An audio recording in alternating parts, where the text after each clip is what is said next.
చూడండి, వాళ్ళ కళ్ళెక్కిన పోలే శక్తి ఉంటే ఆ విషపు కళ్ళతో చూస్తే మొత్తం కాలి బూడిదైపోయేటట్టు చూస్తున్నారు అధ్యక్ష. కప్పిపుచ్చుకోవడానికి అద్దాలు పెట్టుకుంటున్నారు అధ్యక్ష. అది కప్పిపుచ్చుకోవడానికి అద్దాలు పెట్టుకుంటున్నారు అధ్యక్ష. అద్దాలు పెట్టుకున్నా మీ విషపు చూపులు ప్రజలకు అర్థమవుతాయి. అందుకోసమని నా మాట ఒక్కటే అధ్యక్ష, ఈరోజు తెలంగాణకు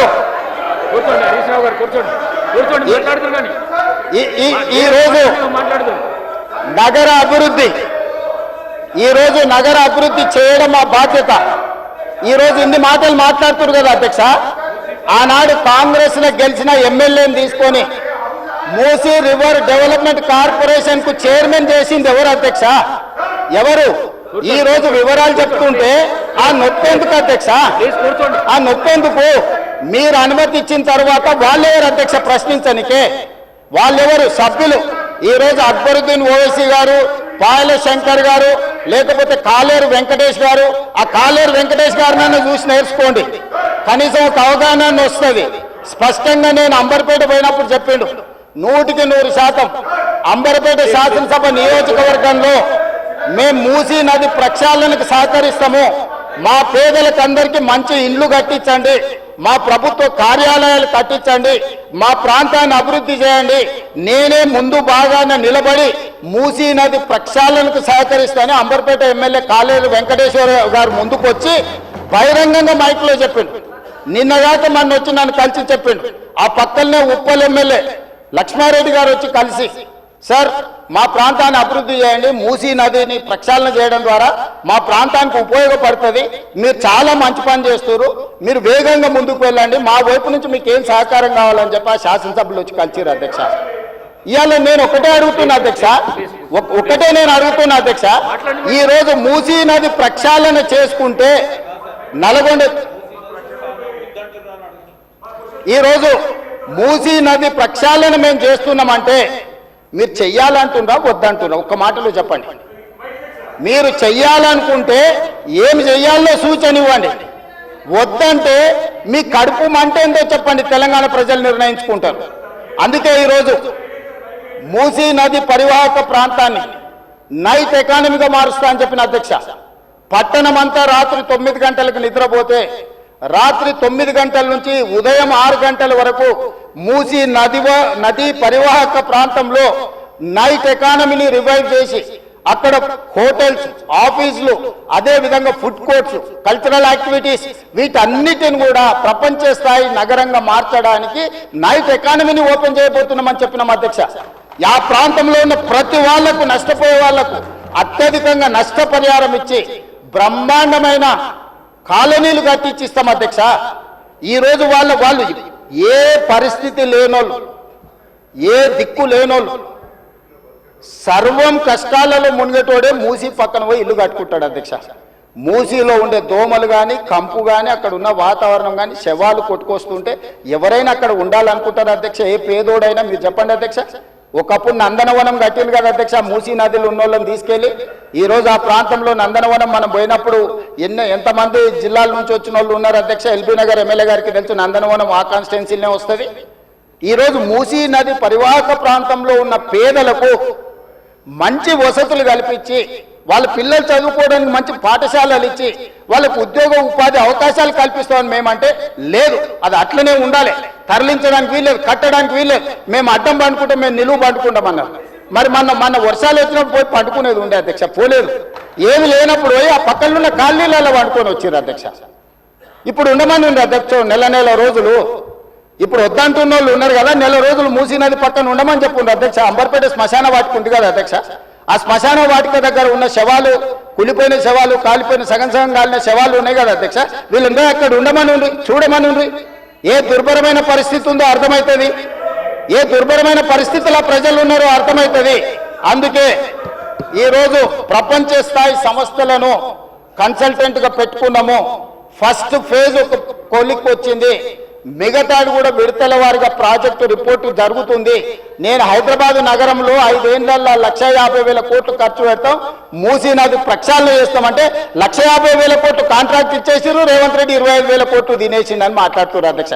ఎంతసేపు వాళ్ళు ఎట్లనే మిగతాలు కూడా అట్లనే అనుకుంటారు అధ్యక్ష. కాంట్రాక్ట్లు ఇచ్చుడు, కమిషన్లు కొట్టుడు, లిఫ్టులు పంపులు పెట్టుడు, ఇండ్ల కనకవర్షం గుర్పించుకున్నాడు, పోయి జన్వాడల్లో లేకపోతే మొయినాబాద్లో ఫామ్ హౌస్లు కట్టుకున్నాడు. ఇంతకు తప్ప మీరు చేసింది ఏంది? నా గురించి మాట్లాడే అర్హత మీకెక్కడిది? ఈ రోజుకు ఏది కూడా మేము కన్సల్టెంట్స్ డీటెయిల్ ప్రాజెక్టు రిపోర్ట్ ఇచ్చే వరకు అంచనాలు మేము చెప్పలేము. ఏంటంటే మేము 80,000 పుస్తకాలు చదవలేదు, మాకంత నాలెడ్జ్ లేదు, మేము అట్లా దొంగతనాలు చేయాలని పని కూడా పెట్టుకోలేదు అధ్యక్ష. అందుకే ఈరోజు మంచిరేవుల దగ్గర కాకతీయుల నాటి శివాలయం ఉన్నది అధ్యక్ష. 850 సంవత్సరాల పురాతనమైన శివాలయం మంచిరేవుల దగ్గర ఉంది అధ్యక్ష. గ్రేహాండ్స్ ల్యాండ్ ఉందా? ఈ రోజు అక్కడ శివాలయం కట్టదలుచుకున్నాం అధ్యక్ష. మన సంస్కృతిని కూడా పునరుద్ధరిస్తున్నాం. ముందుకు వచ్చిన తర్వాత మక్కా మసీదు ఉన్నది, ఒక అంతర్జాతీయ స్థాయి మసీదును అక్కడ కట్టదలుచుకున్నాం అధ్యక్ష. నదీ పరివాహక ప్రాంతంలో ముందుకు వస్తే సిక్ చావుని గౌలిగూడ దగ్గర ఒక అద్భుతమైన స్వర్ణ దేవాలయం లాంటి ఒక సిక్ మందిరాన్ని కట్టదలుచుకున్నాం అధ్యక్ష. ఆ విధంగా ముందుకెళ్తే ఉప్పల్ ప్రాంతంలో మెదక్ చర్చ్ లాంటి ఒక అద్భుతమైన చర్చిని కట్టదలుచుకున్నాం అధ్యక్ష. మూసీ నదీ పరివాహక ప్రాంతంలో ఒక పక్కన దేవుడు ఉంటాడు, ఇంకొక పక్కన అల్లా ఉంటాడు, ఇంకొక పక్కన గురుద్వారా ఉంటుంది, ఇంకొక పక్కన యేసు ప్రభు ఉంటాడు. ఈ 4 మతాలకు సంబంధించి మూసీ నదీ పరివాహక ప్రాంతంలో మత సమ్మేళనాన్ని చేసి ఒక మత సామరస్యాన్ని అభివృద్ధి చేయడానికి ఈరోజు కార్యక్రమాలు చేస్తున్నాం అధ్యక్ష. అదేవిధంగా ఈరోజు ఇంటర్నేషనల్ స్టాండర్డ్స్ లో మనం అక్కడ ఉండే వ్యాపార కేంద్రాలను అభివృద్ధి చేయాలనుకుంటున్నాం అధ్యక్ష. ఈ రోజు నీళ్లు శాశ్వతంగా అందులో ప్రవహించే విధంగా నగరాల నుంచి వచ్చే మొత్తం కాలుష్యాన్ని మొత్తం నియంత్రించి సివరేజ్ ట్రీట్మెంట్ ప్లాంట్స్ పెట్టి ట్రీట్ చేసి ఆ వాటర్ని కూడా వినియోగించుకోవడానికి ఈరోజు ప్రణాళికలు చేస్తున్నాం అధ్యక్ష. వీటన్నిటికీ అంచనాలు లేకుండా టెండర్లు ఇచ్చి కాంట్రాక్టర్ల దగ్గర నుంచి మేము కమిషన్లు కొట్టదలుచుకోలేదు అధ్యక్ష. సంవత్సరంన్నర నుంచి నిరంతరం పనిచేస్తే ఇప్పుడు ఒక కొలిక్కి వచ్చినాయి. ఇంకొక సంవత్సరం పడుతుంది మొత్తం డీటెయిల్ ప్రాజెక్టు రిపోర్ట్ తయారు కావడానికి. 5 సంవత్సరాల కోసం కన్సల్టెంట్ కంపెనీని పెట్టుకున్నాం అధ్యక్ష. 5 సంవత్సరాలు ప్రాజెక్టు డిజైన్లు ఇవ్వడమే కాకుండా అంచనాలు వేయడమే కాకుండా నిర్మాణంలో కూడా వాళ్ళ సహకారం ఉండాలని చెప్పి ఈరోజు అంతర్జాతీయ స్థాయి కంపెనీలను తీసుకొచ్చి మనం పెట్టుకున్నాం అధ్యక్ష. నేను అందుకే డిపిఆర్ వచ్చిన తర్వాత బడ్జెట్ సెషన్లో మీ అందరికీ డీటెయిల్ ప్రాజెక్టు రిపోర్ట్ హౌస్లో ప్రజెంట్ చేస్తా అధ్యక్ష. మీ అందరి సూచనలు తీసుకుంటా, మీ అందరి సలహాలు తీసుకుంటా. నాకు ఇందులో సీక్రెట్ ఏం లేదు అధ్యక్ష. ఒక గొప్ప మంచి ఉద్దేశంతో మూసీ నది ప్రక్షాళన చేయదలుచుకున్నాము. ఇది 4 నదుల అనుసంధానం అవుతుంది అధ్యక్ష. మూసా నది, ఈసా నది, గోదావరి నది, కృష్ణా నది, 4 నదుల అనుసంధానము జరగగలిగిన ఏకైక అవకాశం తెలంగాణ రాష్ట్రంలో ఉన్నది. ఈ గొప్ప కార్యక్రమాన్ని చేసే అవకాశం దేవుడు నాకు ఇచ్చిండు. ఈ రోజు గాంధీ బాపు ఘాట్ ఏదైతుందో అక్కడ గాంధీ సరోవర్ కట్టదలుచుకున్నాం అధ్యక్ష. గాంధీ సరోవర్ నిర్మించాలంటే ప్రభుత్వానికి భూమి తక్కువ ఉంది, డిఫెన్స్ ల్యాండ్ ఉంది. 200 ఎకరాలు కేంద్ర ప్రభుత్వాన్ని అడిగినాం, నరేంద్ర మోడీ గారిని అడిగినాం, రాజ్నాథ్ సింగ్ గారిని అడిగినాం. రాజ్నాథ్ సింగ్ గారు పెద్ద మనసు చేసుకొని తాత్కాలికంగా ఇమ్మీడియట్గా ఒక 60 ఎకరాలు ఇస్తా, ఇంకొక 50 ఎకరాలు 100 ఎకరాల పైన ఇస్తా. గాంధీ సరోవర్ అక్కడ గాంధీ సరోవర్ దగ్గర ప్రపంచంలోనే ఎత్తైన మహాత్మా గాంధీ గారి విగ్రహాన్ని కట్టాలి. అక్కడ గాంధీ ఫిలాసఫీని ప్రపంచానికి చెప్పాలి. గొప్ప ఎడ్యుకేషనల్ ఇన్స్టిట్యూట్స్ అక్కడ పెట్టాలి. ప్రజలకు జ్ఞానాన్ని, పిల్లలకు విజ్ఞానాన్ని ఇవ్వాలని ఈరోజు మేము ప్రయత్నం చేస్తున్నాం. కేంద్ర ప్రభుత్వం కూడా పార్టీలకు వ్యతిరేకంగా, పార్టీలకు భిన్నంగా ఉన్న రాజ్నాథ్ సింగ్ గారు ఒక పెద్ద మనిషి ముందుకొచ్చి బ్రహ్మాండంగా ఉన్నది గాంధీ సరోవర్ కట్టుండని ప్రాథమికంగా 55 ఎకరాల భూమిని తెలంగాణకు బదలాయించడానికి ఒప్పుకుండు. మేము 200 అడిగినాం, మేము 100కు వస్తాం, మిగతా 50 ఎకరాలు కూడా ఇవ్వండి అని అడిగితే మనం కలిస్తే ఇప్పుడు కమిటీని పంపించింది అధ్యక్ష. డిఫెన్స్ సెక్రటరీలు అందరూ వచ్చి ఫీల్డ్ ఇన్స్పెక్షన్ చేసి ప్రాథమికంగా ఇది బ్రహ్మాండమైన ప్రాజెక్టు, మీకు ఆ భూమి కూడా ఇస్తామని కేంద్ర ప్రభుత్వం ముందుకు వచ్చింది అధ్యక్ష. మేము కేంద్ర ప్రభుత్వంతో సయోధ్య పెట్టుకుంటున్నది మీలాగా కేసుల నుంచి తప్పించుకోనికే కాదు అధ్యక్ష, తెలంగాణ రాష్ట్రాన్ని అభివృద్ధి చేయడం కోసం కేంద్ర ప్రభుత్వంతో ఈరోజు మేము చేస్తుంటే ఈరోజు మనోళ్ళు దానికి రకరకాల ఆలోచనలు జోడించి ఏది దోస్తే అది మాట్లాడుతున్నారు అధ్యక్ష. అందుకే దయచేసి సభ్యులకు ఏం అనుమానాలు ఉన్నా నాకేం అభ్యంతరం లేదు.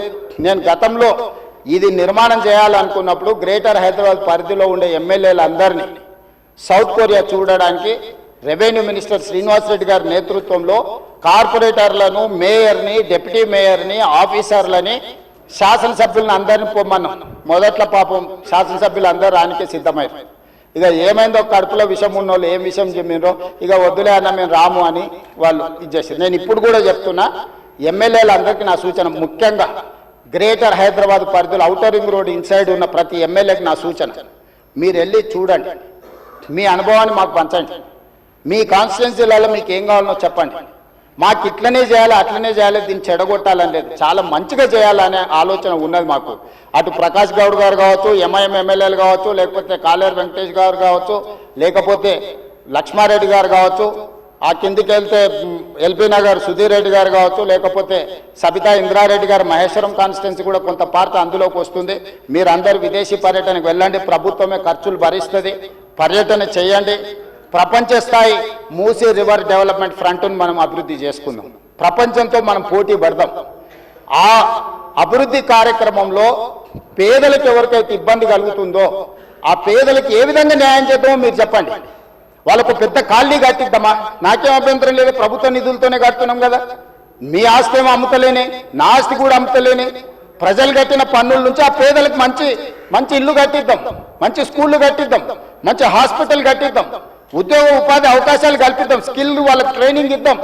ఆ ట్రైనింగ్ ఇచ్చిన తర్వాత పరిశ్రమలలో వాళ్ళకి ఉద్యోగాలు కల్పించి ఏర్పాటు చేద్దాం. ఒకవేళ ఆ ప్రాంతం నుంచి తరలిపోవడానికి వాళ్ళకి ఇబ్బంది ఉంటే, మలక్పేట ఎమ్మెల్యే గారు చెప్పారు, भैया यहाँ से उतना दूर जाना है तो हमारे लोग नहीं जाएंगे, अगल बगल में कुछ जगह देके उन लोगों को घर बना के दो. मलकपेट एमएलए कुछ सुझाव दिए, हम लोग वहीं पर जगह ढूंढ रहे, 4 एकड़ 5 एकड़ लेके 10-12 मंजिल बनाए तो वहां का वहीं रहेंगे, वहीं एक अच्छा छोटा स्कूल बनाएंगे, वहीं हॉस्पिटल बना देंगे, दवाखाना बना देंगे. जो गरीब लोगों को कम कर सकता है सब कुछ कर देंगे. हम कोई किसी जेब से निकाल के उसमें नहीं डाल रहा है. तो हैदराबाद शहर को हम अच्छा बनाने के लिए हम लोग कोशिश कर रहे हैं. अकबर साहब, इसमें आपका भी you have a better experience, you know better than me. Why? Because you have seen entire world and you have worked with Rajshekar Reddy garu, you have suggested Charminar pedestrian thing, other things you have suggested many times, you have expressed your interest on this development. So government is having open mind. We don't have any objection, we don't have any other agenda, hidden agenda, we don't have any hidden agenda. We wanted to develop, we wanted to improve our infrastructure. So I would request all my members, please suggest our government.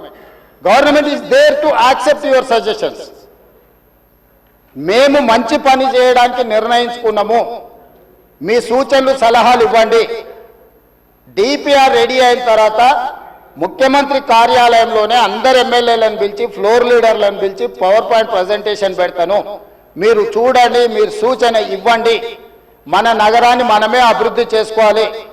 Gandhi సరోవర్లో ప్రపంచంలో ఎత్తైన మహాత్మా గాంధీ విగ్రహాన్ని పెట్టుకొని, మహాత్మా గాంధీ గారు ఇచ్చిన స్ఫూర్తి, శాంతి ద్వారానే యుద్ధాన్ని గెలవచ్చు, శాంతి ద్వారానే యుద్ధాన్ని గెలవచ్చు, స్వతంత్రం తెచ్చుకోవచ్చు అని ప్రపంచానికి నేర్పిన గొప్ప పోరాట యోధుడు మహాత్మా గాంధీ గారు. వారి స్ఫూర్తితోనే ఈరోజు మనం గాంధీ సరోవర్ నిర్మించుకుంటున్నాము. వారి స్ఫూర్తితోనే ఈరోజు నల్గొండ జిల్లా ప్రజలకు శిక్ష, నగర ప్రజల నుంచి ఈ ప్రాంతం నుంచి పోయే కలుషితము నల్గొండ ప్రజలకు తీరని శిక్షగా మారింది. ఆ ప్రజల్ని కూడా కాపాడాల్సిన బాధ్యత మన మీద ఉన్నది అధ్యక్ష. సంస్కృతిని కాపాడుకోవడం, నీళ్లను పరిరక్షించడం, ప్రక్షాళన చేయడం, అభివృద్ధి చేయడం, అభివృద్ధిలో భాగంగా పెట్టుబడులను ఆకర్షించడము, ఇవన్నీ కూడా ప్రభుత్వం చేపట్టే కార్యక్రమాలలో ఉన్నాయి. వీటి వివరాలు అన్నిటిని కూడా సభకు చెప్తా. ఇంకేమన్నా కావాలన్నా కూడా నాకు అభ్యంతరం లేదు, వివరాలు చెప్తా. నా సూచన ఒకటే, ఈ కడుపులో విషయాన్ని కొంచెం తగ్గించుకోండి. ఒకవేళ మందు లేకపోతే వికారాబాద్లో ఎట్లా తెలుసు కదా, వికారాబాద్ కా హవా लाखों का विकाराबाद हवा मरीजों का दवा. ये मरीज लोगों को ले जाके विकाराबाद में शरीक करवा दो अध्यक्ष साहब. एक 10-10 दिन वहां ले जाके वहां बांध के रखो, सुधर जाएंगे लोग. नहीं है तो नहीं सुधरने वाले हैं, पेट भर पूरा पूरा भर गए। इसीलिए मैं आपको गुजारिश है ये सब के तरफ से, ये लोगों को ले जाके विकाराबाद में भर्ती करवा दो।